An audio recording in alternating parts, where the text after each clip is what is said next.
يا رباه، يا رباه يا شباب. طعمها مش كثير طيبة، مش واو الصراحة. تجربة وتقييم 6 نكهات من أغلى شوكولا في العالم. فيديونا اليوم راح يكون يا شباب تقييم من 0 ل10 6 نكهات معنا من شركة ليندور، شركة مشهورة، شركة مجنونة في عالم الشوكولا، شركة أسعار الشوكولا تبعها راح أحط لكم هون سعر الباكيت الواحد شباب، يعني أسعار فلكية، أسعار مجنون. هل هاي الشوكولا بتستاهل؟ خلينا نقيم الشوكولا من 0 ل10 وشو أطيب نكهة معنا 6 نكهات. أول نكهة معنا يا شباب راح تكون النكهة الأصلية تبعت الشركة يلي هي بالملش، نكهة الشوكولا بالملش. خلينا نشوف هل تستاهل هاي الضجة، وهاي الشوكولا هل تستاهل ان هي اطيب شوكولا في العالم. بسم الله. اول شيء معانا الشكل يا شباب، جاي شكل مدور، شكل مميز الصراحة. خلينا نشوف شوي من النص شلون شو محشية. طبعا هاي شوكولا من الشباب، اتوقع مش محشية شيء. شباب شوكولا مش محشية شيء. خلينا نشوف الطعم اهم شيء. بسم الله. اول نكهة معانا نكهة الحليب.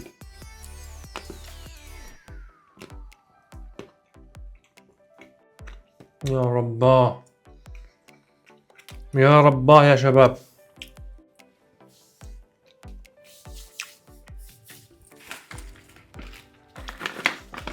اول نكهة معانا من شركة من شوكولا ليندور، نكهة الحليب. الشوكولا نفسها شباب غنية، طعمها قوية، وسكرها طعمة السكر مش كثير قوية ومش حلوة كثير. أول نكهة معنا بقيمها شباب 7.5/10. النكهة الثانية يا شباب معانا نكهة غريبة جديدة، تطلع طعمتها حلوة بالحلا يعني، وهي التراميسو. طبعا نكهة التراميسو الناس كلها بتعرفها، كلها بتحبها. هلا نشوف راح تطلع طيبة بالشوكولا هاي. كله نفس الشكل يا شباب، ندور. بسم الله. نكهة التراميسو. التراميسو يا شباب محشي ابيض من جوا، محشية ابيض.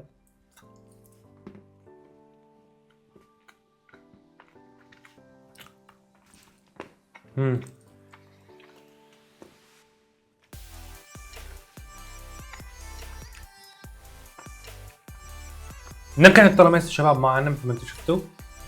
طعمها مش كثير طيبة، مش واو الصراحة. نكهة الحليب أطيب أول نكهة، بقيمها 6/10.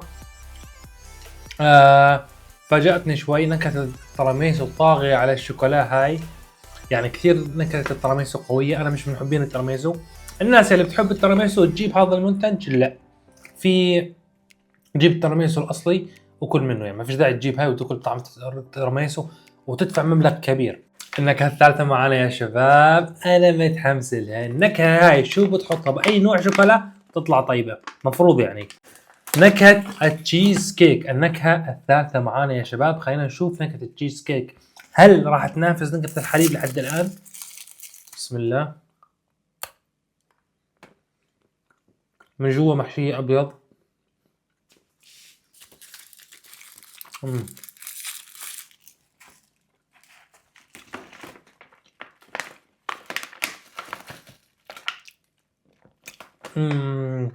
صراحة تقييم 5/10. صراحة كثير سيئة.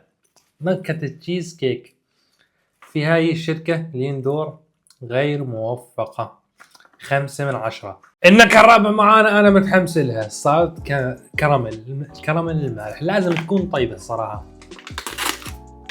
بسم الله.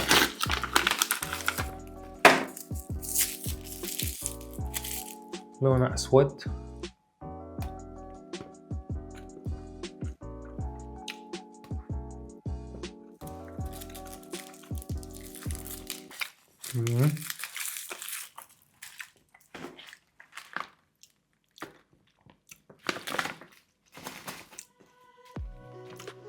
تقييم 6.5/10. صراحة سالت كراميل ما كثير فاجأتني، ما كثير واو، ما بتستاهل السعر هذا الصراحة. بالنسبة لشوكولا مستوردة سعرها كثير غالي. في شوكولات أو في شغلات ثانية بنكهة الكراميل المملح أطيب بكثير. نكهة عادية 6.5/10. وهلا وصلنا على النكهة الخامسة شباب، يلي هي نكهة جوز الهند.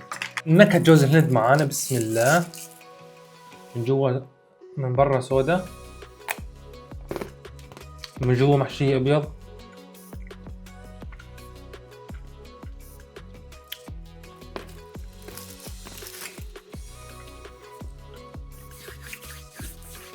غنية طعمة الجوز الهند، قوية كثير واضحة.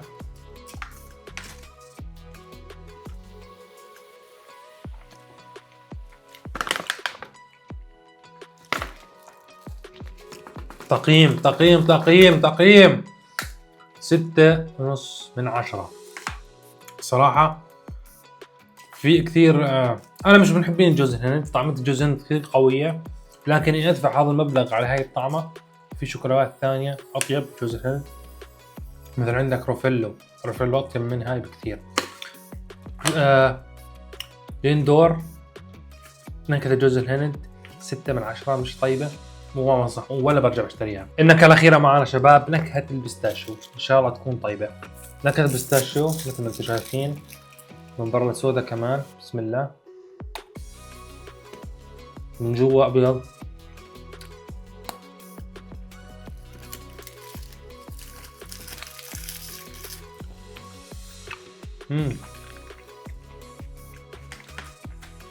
نكهة البستاشيو شباب طيبة. تقييم 6.5/10. ليش قيمت 6.5/10 مع انها طيبة؟ شباب انا بقيم يعني الصراحة بعم احسب سعر تقريبا عندي $7. غالية كثير بالنسبة للشوكولاتات الثانية، يعني ما فيهاش، مش واو لحد الان. معانا الاخذ مركز اول، بقيمه عن جد توب، وبنصحك تجربه. هي نكهة الحليب شباب، جربنا 6 نكهات، نكهة الحليب فازت معانا لليوم، تقييم 8/10.